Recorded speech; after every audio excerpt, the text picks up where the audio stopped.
Welcome to today's explainer. We're going to take some cutting-edge clinical data and translate it into a super clear, actionable roadmap for menopausal health. So let's just dive right in. Okay, check out this staggering statistic.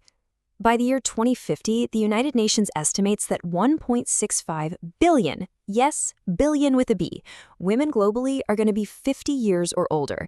Think about that for a second. That means a massive portion of the global population is going to spend decades of their lives in postmenopause.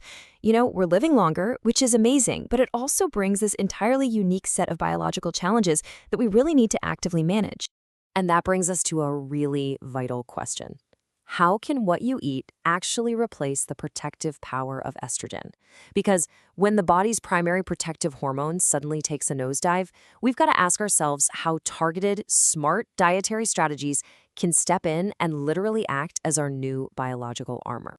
So here's our roadmap for today's explainer. We're going to cover the biology of menopause, the risks of estrogen loss, the Mediterranean diet solution, essential nutrients, and finally, how to personalize your nutrition. All right, let's get to it. Moving right into section 1, the biology of menopause, a systemic shift. We really need to ground this transition in hard biology and genetics to understand exactly why the body changes so dramatically from the inside out. Now, look closely at the biological mechanics at play here. The exhaustion of the ovarian follicle pool doesn't just mean menstruation stops. It triggers this profound systemic shift. Whether menopause happens naturally around the average age of 51 or earlier as premature ovarian insufficiency, genetic studies show us that this ovarian decline fundamentally alters genetic pathways. We're talking pathways related to immune function, mitochondrial health, and even DNA repair. Basically, your body is undergoing a massive biological reprogramming. And that brings us to section 2, estrogen loss risks and health vulnerabilities. Let's see how this biological shift essentially opens the door to some pretty significant new challenges.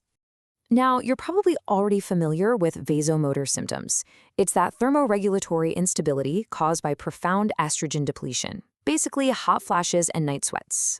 But while those are definitely the most visible and, let's be honest, frustrating discomforts, it's actually the hidden cardiovascular and metabolic reprogramming happening beneath the surface that truly demands our attention.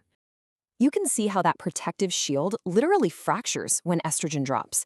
During those reproductive years, estrogen acts like this incredible shield, maintaining bone density and keeping the lining of your blood vessels nice and healthy. But once estrogen departs, that shield drops. Your resting metabolic rate slows down. Muscle mass naturally declines by up to 2% every single year, and the risk for insulin resistance sharply rises. The body rapidly redistributes weight, leading to more visceral adiposity, belly fat, which then drives up systemic inflammation and cardiovascular risk. It's a real domino effect. But don't worry, because the clinical data overwhelmingly points us to a solution in section 3, the Mediterranean diet, rebuilding the shield. Just notice the heavy emphasis here on leafy greens, rich berries, and a steady pour of extra virgin olive oil. We are talking about a plant-predominant framework. By swapping out saturated fats and refined sugars for these anti-inflammatory polyphenol-packed foods, we're giving the body the exact building blocks it needs to fight oxidative stress and restore metabolic balance. It's essentially a direct counterattack to the inflammation caused by estrogen loss. And the data backing this up? It is absolutely compelling. In clinical trials with menopausal women, sticking to the Mediterranean diet yielded massive improvements. Triglycerides plummeted by 33.9 milligrams per deciliter. LDL, that's the bad cholesterol, dropped by 28.2 points, and fasting glucose fell by 6.4 points. Instead of just seeing these as dry statistics, think of them as massive health victories. These are drastic drops in circulating bad cholesterol and blood sugars that actively protect your heart and metabolic system. Furthermore, studies showed a stunning reduction in systolic blood pressure by over 10 points, 10.2 millimeters of mercury, to be exact. That is a total game changer. It proves that this diet doesn't just nourish you, it acts as a direct, potent cardiovascular intervention, treating the exact vulnerabilities that menopause introduces. Building on that dietary foundation, let's head into section 4, essential nutrients combating loss, because we really need to zero in on the specific micronutrients required to combat that rapid bone and muscle loss we talked about earlier. Consider this your daily Armor checklist. Based on clinical guidelines, this is exactly what you need to preserve your body. Since estrogen withdrawal drastically accelerates bone loss, you need at least 1,200 milligrams of calcium, paired with 800 to 2,000 international units of vitamin D, just to ensure that calcium is actually absorbed.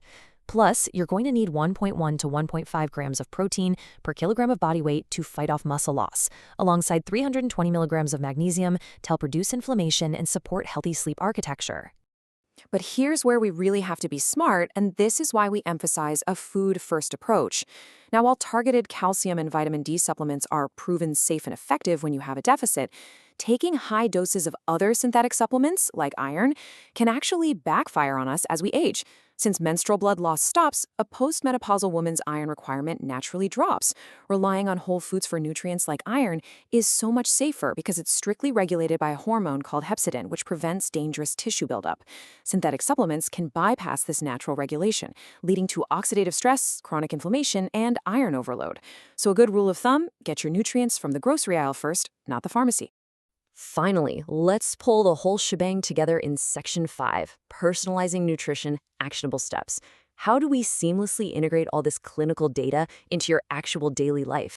A really common critique of the Mediterranean diet is that it feels, well, highly specific to Europe and can get pretty expensive. But listen, you do not have to eat exclusively European foods to get these benefits.